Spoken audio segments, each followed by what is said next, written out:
Hi, welcome to another episode of Faith 234. This week we're going to be discussing President Uchtdorf's talk Encounter at the Empty Tomb. So this was actually given on Easter morning, April 26th. So you want to start out with talking about the first of the talk?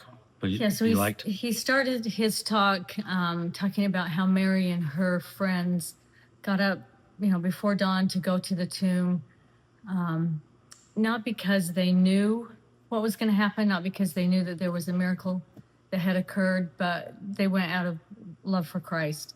They were going through the darkest time in their lives, that he had just died, and they were confused and sad and grieving, but they went to him, and they were going to perform an act of service and love for him when they encountered the angels at the tomb, who told him that he had risen. So to me, that teaches, when we're going through those really hard, dark times, we still need to look to Christ and for our comfort.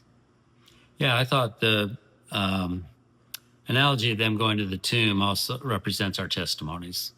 How faithful we are. Do we just believe in Christ, or we hang around him while he was alive and then, don't have anything to do with him after he died? Or do we continue to go to the tomb? Do we continue to apply ourselves to try to draw closer to him? So I kind of, as I read the talk, I took it that way, that going to the tomb that President Uchtdorf refers to a few times is kind of symbolic of our testimonies and the strength of our testimonies.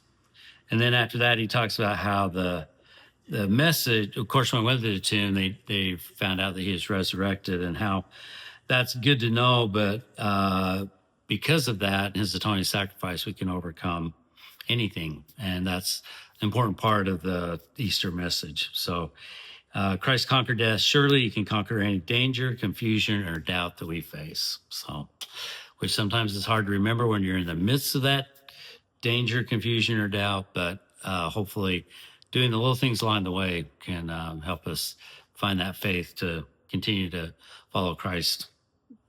So anything else you want to? No, I think that just goes into the next part of the talk, where he just testifies that he lives.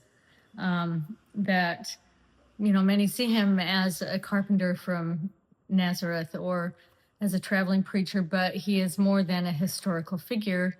He actually is the Son of God, and we need to take him out of the pages of the book. He's not just the hero of the scriptures, but he lives, and he can be the hero of our stories now too. And we need to come to realize that, and then turn to him, and then testify to others that we know he lives. Yeah, I like that. A historical account of anybody, it's interesting to read about it, but they're dead. And people who passed on, but they can't do anything for us now, but Christ can. So the scriptures not only teach us, as President Uchtdorf said, who Jesus was, but who he is, because he's still alive, still able to help us and get us through this life. So I also, and then he talks about how once we develop that testimony, we need to do something with it. Or once we, have a faith in Christ, or, we believe in him, we need to, put it to work, put it into action. So like moving to Alabama and being service missionaries. So I guess, I don't know. So anything else on actually doing on your testimonies, being active? I liked what he said. It was towards the end of his talk, where he talked about acts of service being just as important, and maybe more so, than people's words. So people like me that are not good with the words can show our love for God and for Jesus Christ by serving his children and being aware of the needs of others and showing kindness. Yeah, because we were talking about this yesterday. There's some people that, I don't know, they just have the personality I like the mission president and his wife, the Gallons. They're particularly Sister Gallon. They're just way more extroverted. They're great cheerleaders for the missionaries, and they, really promote the gospel as well, and are really good in testifying. But not everybody has that personality. But we can all be missionaries in different ways, and whether it's a full-time mission or President Uchtdorf talked about just being lifelong missionaries, just being good examples, humble acts of discipleship, things like that can make the difference. So, and the hard thing we've talked to the missionaries, we may have mentioned this before, but down here in Alabama, a lot of people already believe in Christ. So it's hard for them to see what the church can actually do for them differently than what their current church has for them. So, and the, one of the messages as well, can help you become even a better person.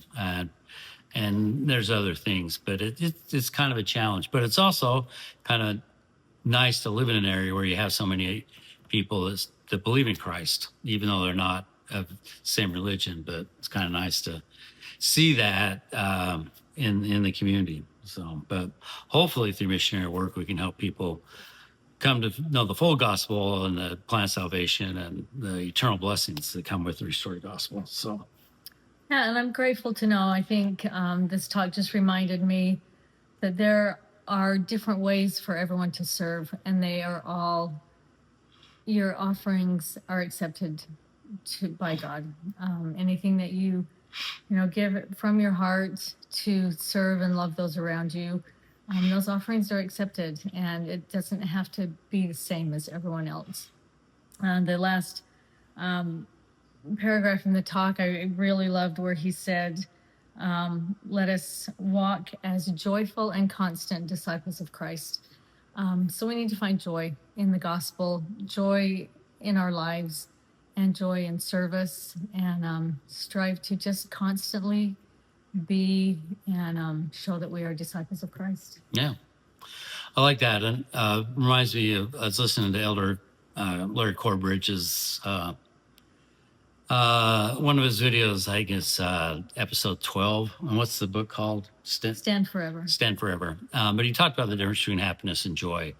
And there's a lot of overlap, but also that joy is really separate. And most of that comes through the Spirit, through the gospel, while happiness can come from other things as well. So, but I really like the concept that the gospel brings something else other than what the world views as happiness, or what we get from the world in form of happiness. But there's a deeper, joyful happiness that's afforded or available to us. And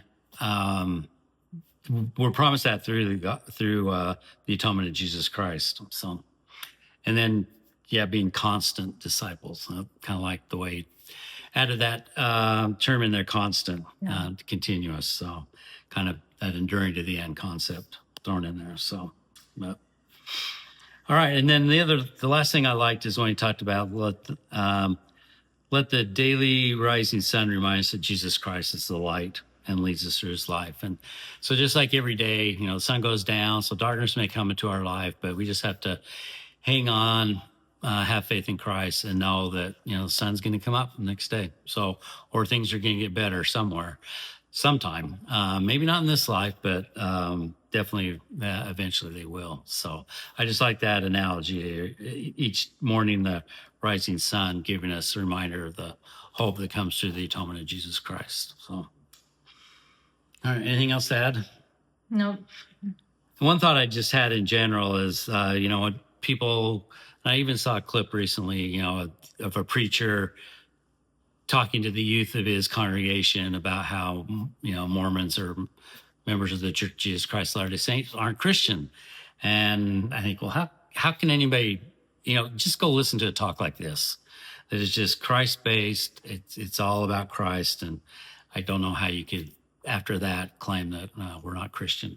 And there's other talks as well, but this one particularly, I think, was very Christ-focused, and just illustrates the center, or the fact that Christ is the center of our church and our beliefs. So, All right. Catch up a little bit on our other life down here, our life.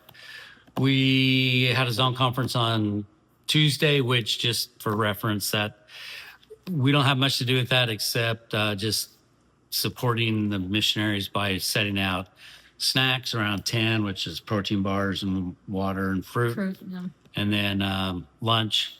So far, lunch has been Chipotle burritos. We go get them, and they can have chicken or beef, and then some chips, and we just help set that out. The office cell missionaries, we got a new set of missionaries. It's the elder and sister Griffin. They came up, and so we just kind of helped them do that stuff. So. Have a few supplies in the car for and people then who need things. a new water pitcher. Lisa ran to the store toaster to get a toaster for some sisters that we told we'd have, and we forgot to bring it. But so we don't do much as far as the actual zone conference. It's just kind of providing just be there for support. Yeah, nourishment, I guess. So that was Tuesday. It was really hot, though. I think even in the gym it got hot. But we usually have 3 zones in our zone conferences. But this time it was 4. So I think it's easier on President Sister Gallon if they divide the mission in half. Because I think there's like 8 or 9 zones. They used to do it like 3, 3, and 3 or whatever. But now I think they decided, we're just going to do it in half. It makes it easier on them. So anyway, had a big crowd, but we got them all fed. So even had a few leftover burritos. So I'm going to tell them about the update on the landscaping. We have contracted with the landscaper. They will come pick up our deposit check next week, which will kind of hurt to sign that over, but we are really excited to get that done. We don't know for sure when they will start. Hopefully soon. They know we're anxious to get it done. And so hopefully by the time everyone comes, at least for Thanksgiving, we'll have a nice backyard to spill out into. Yeah, we're hoping so. It's the same company that did the original lawn and the landscape. Yeah. So, and they're going to be doing the lawn of the house next door that's just being built. It's about ready to be bricked. So when that gets done, then they'll do that lawn, and they can kind of address any issues between our yard and theirs, because there's kind of a slope. We're a little bit higher, but anyway. And then there's some patches of lawn that died, because this house, I think, got listed about a year ago, July of 25. And we didn't buy it till December, so I don't think the lawn got, particularly in the back, because there's no sprinklers back there, got well taken care of during the fall. So there's some big patches of dirt and weeds that they're going to take care of.